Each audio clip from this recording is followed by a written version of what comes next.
السلام علیکم۔ وعلیکم السلام۔ اردو ہب میں خوش آمدید۔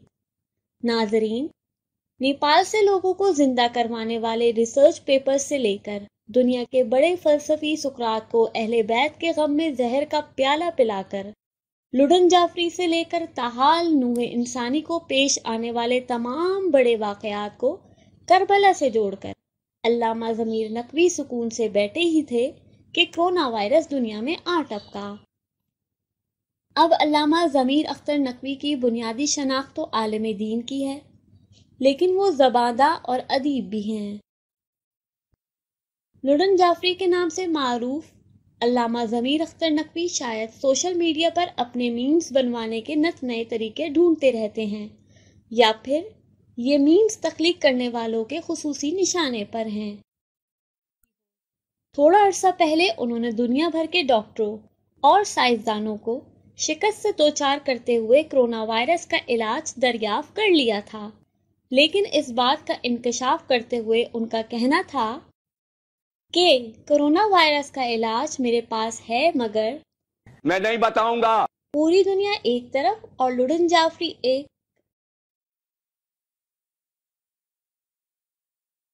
معذرت کے ساتھ پوری دنیا ایک طرف اور علامہ ضمیر اختر نقوی صاحب ایک طرف، ان کا پلڑا ہمیشہ بھاری ہی رہتا ہے۔ دنیا بھلے ویکسین ڈھونڈتی رہے، لیکن علامہ صاحب انسانیت کے ہمدرد ہیں، لہٰذا دنیا کی مشکل آسان کرتے ہوئے انہوں نے کرونا وائرس کا علاج بتا دیا ہے۔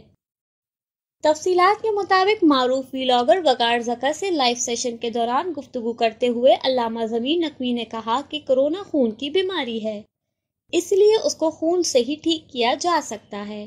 ان کا کہنا تھا کہ کرونا کا علاج پلازما ہے، جس میں صحت مند افراد کا خون لے کر مریض کو لگایا جاتا ہے۔ نجی ٹی وی کا حوالہ دیتے ہوئے انہوں نے کہا کہ یہ بات میں نے سب سے پہلے اپنی مجلس میں بتائی تھی، جو انہوں نے چرا کر چلا دی تھی، اور اس بات کا اعتراف مذکورہ چینل کا اینکر بھی کر چکا ہے کہ پلازما کے ذریعے سے کرونا کا علاج سب سے پہلے علامہ ضمیر نقوی نے اپنی مجلس میں بتایا تھا۔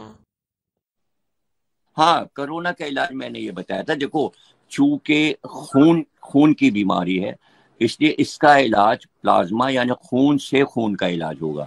وہ بات جو ہے بول ٹی وی پر میری مجلس سے چورا کر اور وہاں کہہ دی گئی۔ بول پہ جب میں نے پروگرام کیا تھا تو اسامہ نے یہ بات کہی تھی کہ آپ بتا چکے ہیں، سب سے پہلے آپ نے بتایا کہ وہ مریض جو کرونا سے ٹھیک ہو چکا ہے اسی کا خون لے کر اس کو خون دیا جائے گا۔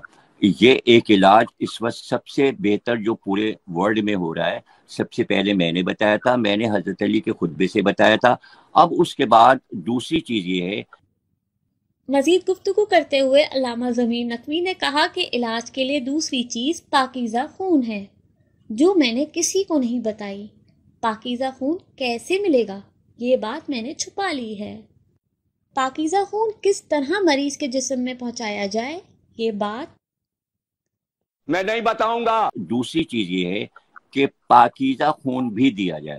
اب پاکیزہ خون کی تلاش جو ہے، وہ چیز جو ہے وہ میں نے کسی کو نہیں بتائی، وہ میں نے چھپا لیا اور میں ابھی نہیں بتاؤں گا۔ یہ والی بات کہ پاکیزہ پاک والا خون جو ہے وہ کیسے مریض کے جسم میں پہنچایا جائے، وہ میرے پاس ہے، میں نہیں بتاؤں گا۔ ناظرین، اس سے قبل بھی علامہ ضمیر نقوی نے کرونا کا علاج دریافت کرنے کا دعویٰ کرتے ہوئے کہا تھا کہ میں نہیں بتاؤں گا کیونکہ لوگ میرا مذاق اڑاتے ہیں۔ اب دوسری بات، پھر وہی بات میں اگر کہوں گا تو پھر اس کا آپ لوگ مذاق بنا لیں گے۔ یہ بات بھی قابل غور ہے کہ علامہ ضمیر نقوی کے حوالے سے بہت سی میمز بھی چونکہ زیر گردش رہتی ہیں، جس پر انہوں نے صارفین کو عدالت تک لے جانے کا کہہ کر خبردار بھی کیا تھا، لیکن امید ہے کہ اس بار بھی ان کے نئے بیان کے بعد میمز مالکان کو یقیناً اپنی دلچسپی کا سامان میسر آ گیا ہوگا۔ یہ تو ہوگا۔